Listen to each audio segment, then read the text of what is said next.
여러분은 고구마가 어디에서 온 작물인지 알고 계신가요? 고구마는 중미와 남미 일대가 원산지인 뿌리 채소인데요. 남미에서의 역사는 기원전 8000년경까지 거슬러 올라간다고 합니다. 이런 고구마가 우리나라에 전해진 때는 1763년으로 통신사로 일본에 다녀온 조엄이라는 사람이 대마도에서 가져와 심은 것이 그 효시라고 하죠. 고구마라는 이름은 당시 일본에서 부르던 고코이모에서 온 것이라고 합니다. 우리는 이런 고구마를 구황작물이라고 하는데요. 흉년으로 주식이 부족할 때 주식을 대신하는 작물로 재배했었기 때문이죠. 우리나라뿐 아니라 태풍 피해가 심한 일본과 동남아 지역 역시 마찬가지였다고 합니다. 이처럼 고구마는 쌀이 부족하던 시절 식사 대용으로 먹었던 작물이지만 요즘은 건강에 여러 이점들이 알려지면서 겨울철 자주 먹는 간식이 되었는데요. 하지만 이런 고구마를 먹고 계셨다면 그동안 내 돈 주고 독을 드셨던 겁니다. 오늘 내용을 꼭 끝까지 확인하셔서 돈과 건강 모두를 버리는 일이 없으셨으면 좋겠습니다. 안녕하세요. 유익한 정보로 여러분의 건강을 채워주는 하루 비타민입니다.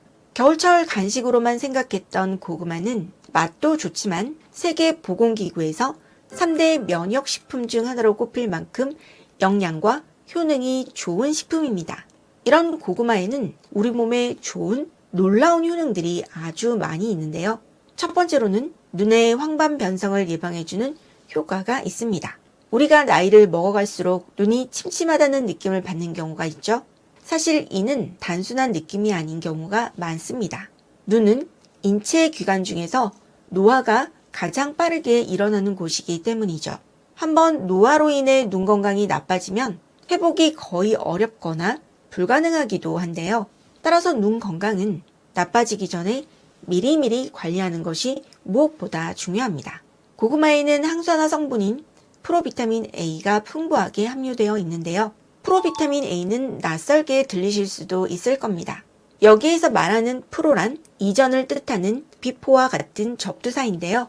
즉 비타민 A가 되기 전 단계에 있는 물질이라는 것인데 같은 의미로 비타민 A 정부체라 불리기도 합니다.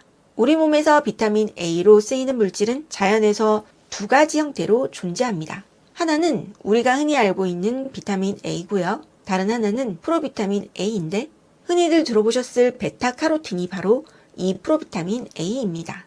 즉 식물의 색소인 베타카로틴은 그 자체로는 베타카로틴이지만 우리 몸속에서 필요에 따라 비타민 A로 변형되어 사용되게 되죠. 베타카로틴은 이처럼 비타민 A의 전구체로 항산화 역할을 하기도 하고요. 백내장 및 노인기 황반변성 등을 예방하는 효과가 있는 시력에 필수적인 영양소이기도 합니다. 비타민 A가 결핍되면 어두운 곳에서의 적응 반응이 느려지는 야맹증, 안구건조증, 각막 연화 등이 생길 수가 있죠.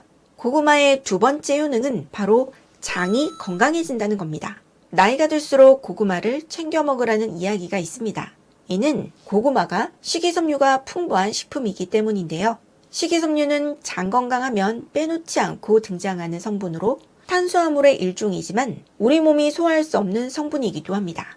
많은 전문가들은 이런 섬유질이 많은 식단을 권고하고 있는데요. 왜 섬유질이 몸에 좋은 걸까요?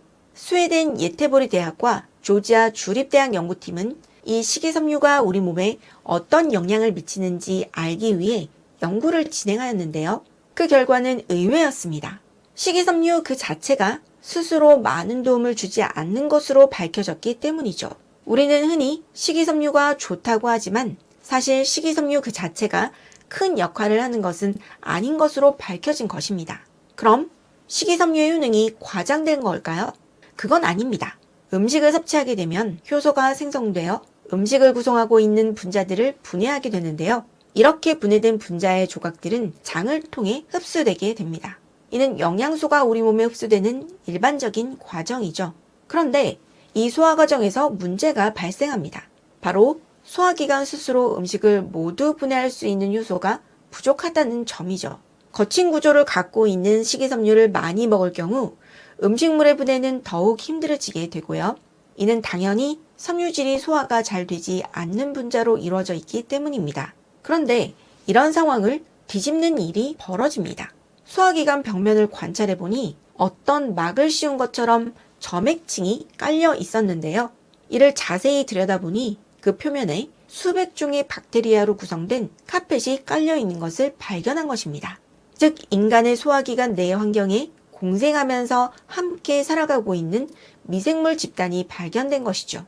또 음식물을 분해할 수 있는 효소가 대량으로 생성되고 있다는 것도 밝혀냅니다.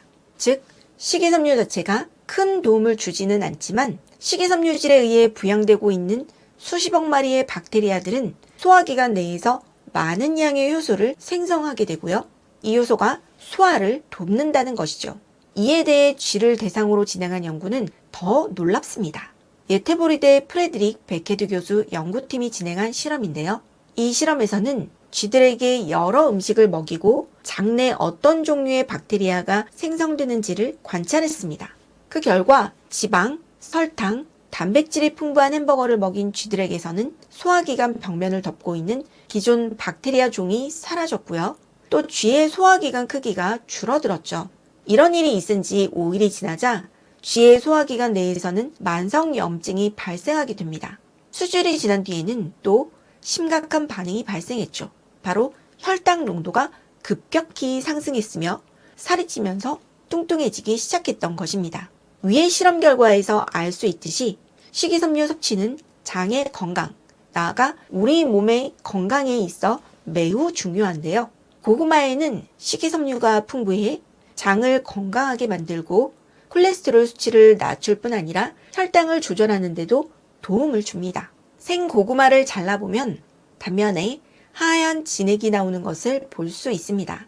이 안에는 변비에 매우 효과적인 아라핀이라는 성분이 들어있어 변비에도 좋은 효능이 있습니다. 그런데 이처럼 우리 몸에 좋은 고구마라도 이런 고구마는 절대 드시면 안 됩니다. 많은 분들이 고구마를 많이 사서 보관해 놓고 드실 텐데요. 그런데 보관을 하다 보면 고구마의 껍질이 갈색을 띠거나 검은 반점이 생길 때가 있습니다.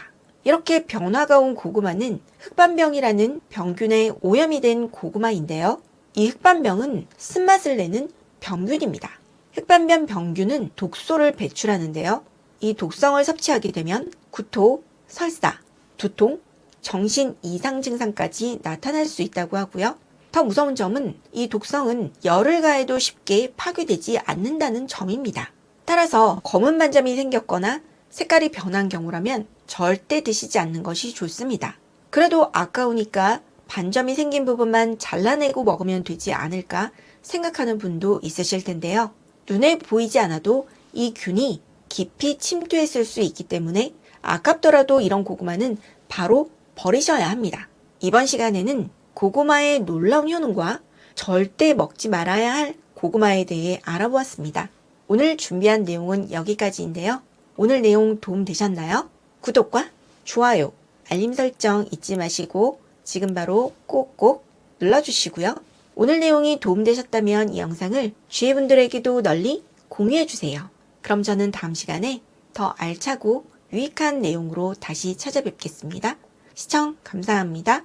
안녕.